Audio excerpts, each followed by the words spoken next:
Hello and welcome to Throttle Up. I believe that one of the best and the most underrated aspect of the Auto Expos anywhere in the world is the fact that some cars do not get launched in that particular market, but they're still displayed. So you get to get a glimpse of what all is happening in the automotive market in the world and not just in your nation. One such example has to be the second generation of the Toyota Mirai because that design, the technology blew my mind away. It is so good.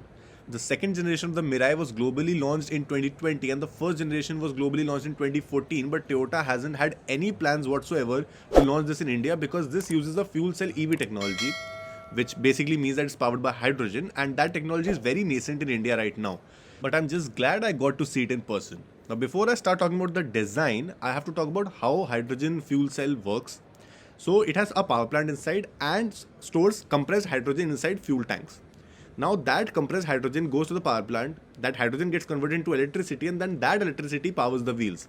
Since the electricity is being generated through an electrochemical process and is being generated in real time, it does not store any electricity in the battery. The only thing being stored is the compressed hydrogen in those tanks. It has 3 tanks inside. It says fuel cell right there, so that was the gist of the technology being used in this car. It is also one of the most eco-friendly cars out there since this only emits water. All the pollutants, the nitrous oxides or the carbon dioxide, is filtered through the catalyst type filter so that there is no pollution at all. It uses a low slung design which is somehow reminiscent of the Lexus LFA. I know it's very difficult to compare any car to Lexus LFA, but I love the low slung rear coupe design in this Toyota Mirai. The rear profile. As mankind, we are yet to invent a word or an adjective which basically elucidates how much I love this rear profile. It is absolutely gorgeous. I have never seen anything like it. It is just gorgeous. I have actually nothing to say. It says Toyota Mirai. Mirai basically means future and it's just written in a very futuristic and a very different font as well. The Toyota badge is right in center and the connected tail lamp is pinching towards the center. It then gets broadened at the corners. It is completely LED. It is mind-blowingly beautiful. They have given a fake exhaust treatment, I don't know why, but still it somehow comes together to have these 3 reflectors placed right at the bottom. It has this integrated spoiler which houses a stop lamp, and just look how neatly it has been done. It's almost not there. It is so beautiful. It reminds me of that A7 RS7 appeal as well. So I'm just in awe of this design overall. One of the best rear profiles I've seen in a long time, hands down. Now, Toyota has also displayed the power plant which actually converts the hydrogen to electricity, and I really hope that we as a nation build the infrastructure to welcome FCEV technology in India as well, because this seems to be more reliable and more efficient than the EV, because EVs charging takes time. The hydrogen can be a very good alternative to petrol and diesel because we can just go to a fuel station and then fill our fuel tanks with hydrogen instead of the petrol and diesel. So the problem of carbon emissions will be solved.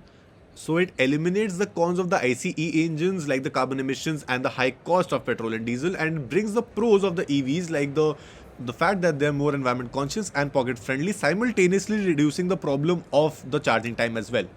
The Toyota Mirai can go for 642 kilometers on full hydrogen tanks and produces a maximum power of 174 horsepower, although it does come at a price because if it gets launched in India, the expected price is around 60 lakh rupees.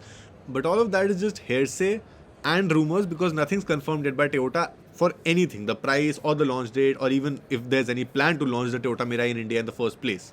But even assuming a price point of 60 lakhs, it's still not that bad because the Toyota Fortuner also cost at around the same price and it just returns a mileage of 7 to 8 kmpl. Plus, even the EV alternatives from Hyundai or Kia are priced at around a similar price point.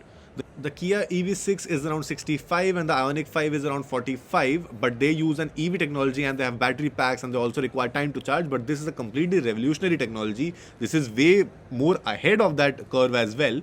So the 60 lakh rupees is definitely not that bad if you look at it from that perspective.